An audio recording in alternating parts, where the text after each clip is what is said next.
سحر کے وقت ابراہیم نے اٹھ کر دعا مانگی، سکون قلب مانگا، ہوئے تسلیم و رضا مانگی کہ اے مالک عمل کو تابع ارشاد کرتا ہوں، میں بیوی اور بچے کو یہاں آباد کرتا ہوں، اسی سنسان وادی میں انہیں روزی کا سامان دے، اسی بے برگ و سامانی میں شان صد بہاراں دے،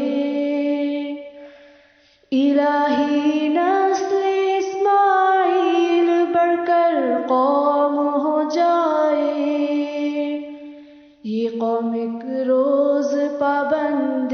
صلاۃ و صوم ہو جائے، اسی وادی میں تیرا ہادی موعود ہو پیدا، کرے جو فطرت انسان کو تیرے نام پر شیدا، بشارت تیری سچی ہے، تیرا وعدہ بھی سچا ہے، بس اب تو ہی محافظ لے، یہ بیوی ہے یہ بچہ ہے،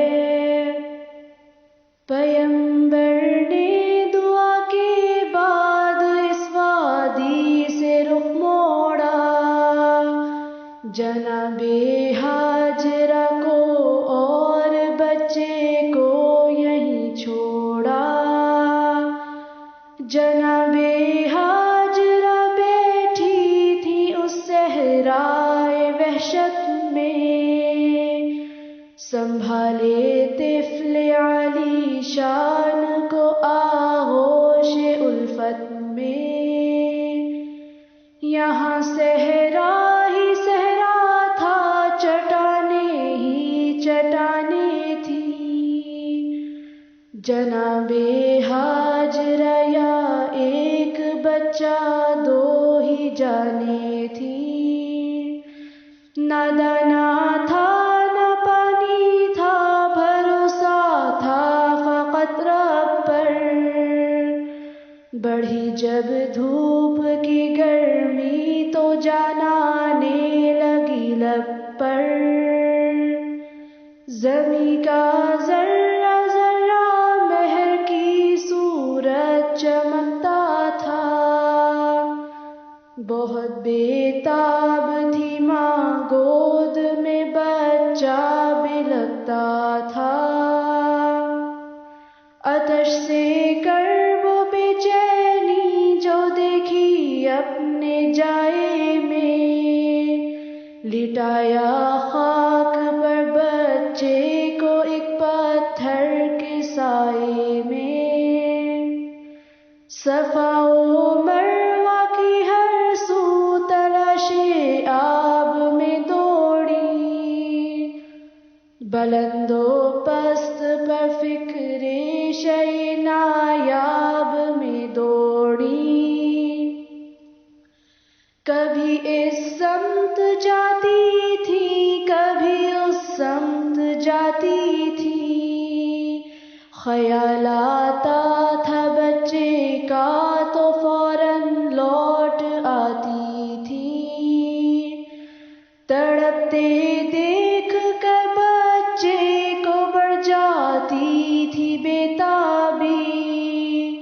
ٹپک پڑتی تھی اشک یاس سے پانی کی نایابی، بہت ڈھونڈا نہ کچھ آثار پانی کے نظر آئے، جدھر اٹھی نظر جل سے ہوئے ٹیلے نظر آئے، یوں ہی بس 7 بار آئی گئی پانی نہیں پایا،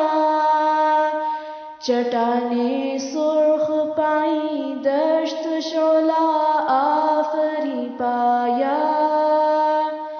قیامت کی گھڑی تھی، پڑ گئے تھے پاؤں میں چھالے. چلی جاتی تھی آنکھیں آب میں، بچے میں دل ڈالے. سنی آواز ننے کے بلکنے اور رونے کی، تڑپ اٹھی کے ساتھ آ گئی ہے جان کھونے کی. پلٹ آئی تو دیکھا دور سے ننا تڑپتا ہے، کہ جس پتھر کے سائے میں لٹایا تھا وہ تپتا ہے. رگڑتے ایڑیاں دیکھا زمیں پر اپنے بچے کو،